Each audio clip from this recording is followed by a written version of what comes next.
Hello everyone, this is Heather Miles and I'm here to kind of show you how to use Tonecraft. And Tonecraft is an online free kind of web application as part of the Google Chrome experiments. So it doesn't require setting anything up or logging in. The URL is dynamolabs.com /Tonecraft. But even if you Google the word Tonecraft, it will probably be one of the first results.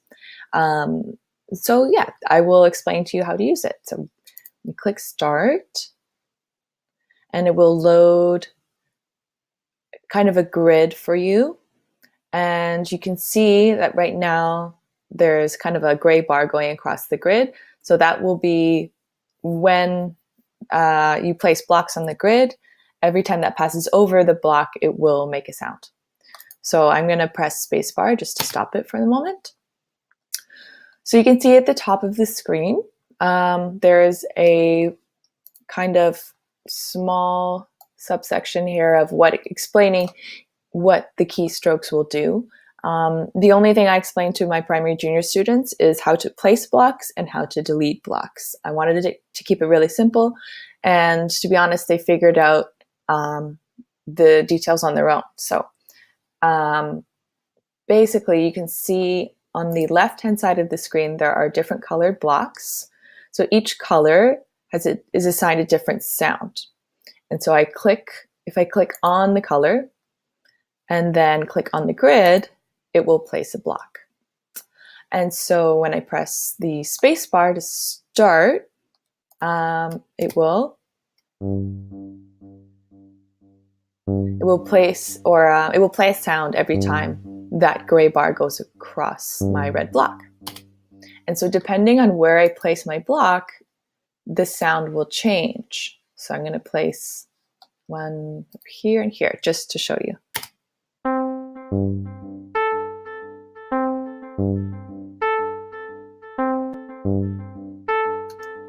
So you can see that one axis is responsible for whether the sound is high or low, and then the other axis is responsible for when it occurs in the sequence.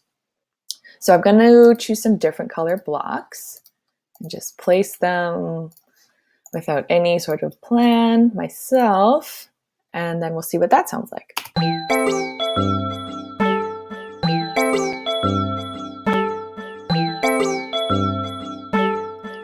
So you can see that each color block makes a different sound.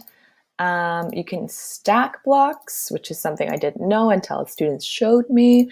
I was really impressed with the kind of self-starting sort of approach that students had to this. They didn't require much explanation. It really got their attention right off the bat. And they figured out ways to use this app in different designs and kind of sounds that I wouldn't have expected at all. So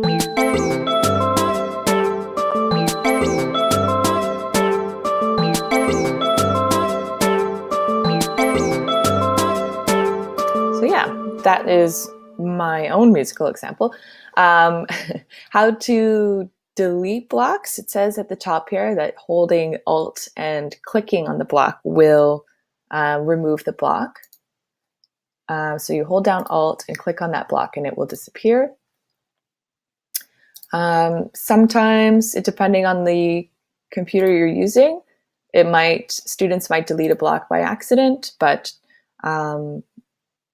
students have also found a way to problem solve that. So if pressing Alt isn't working, or it's deleting without pressing Alt, then usually you have to just press Alt by itself one time.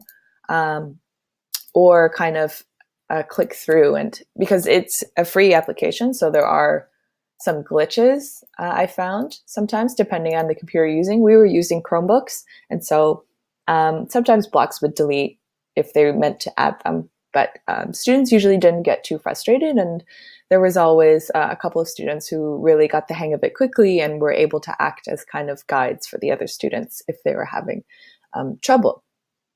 The main drawback, I would say, for Tonecraft is that there's no embedded way to save your work. So once students leave the page, then it will kind of erase everything. So just give them a warning now if they refresh the page at all, or navigate somewhere else, that it won't come back to what they were working on.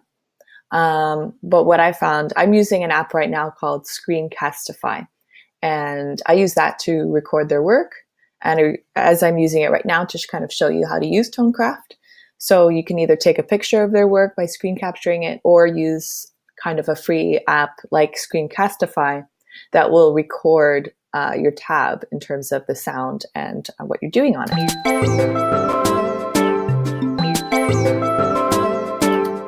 And so yeah, that is the essentials of using Tonecraft.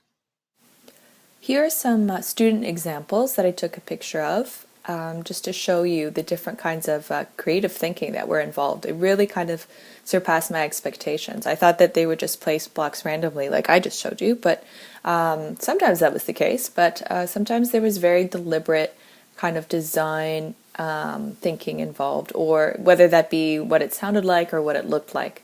I found students were very eager to talk about their work. They were very eager to share their work.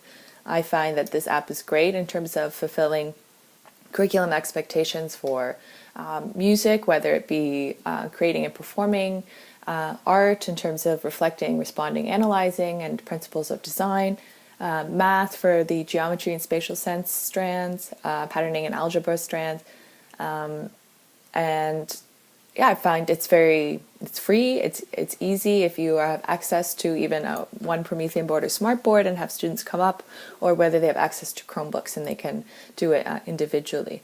But I find that the experiential learning involved and the kind of self-starting attitude that a lot of students had made it to be like a very fluid lesson, and again, students jumped right into it, and I find that unprompted, they asked their peers to observe and listen and compare their creations, and it was a success in the classroom in terms of getting students involved and kind of creating, but also reflecting and interacting with each other in positive ways. Thank you for watching this presentation. I hope you enjoyed it, and I encourage you to give Tonecraft a try.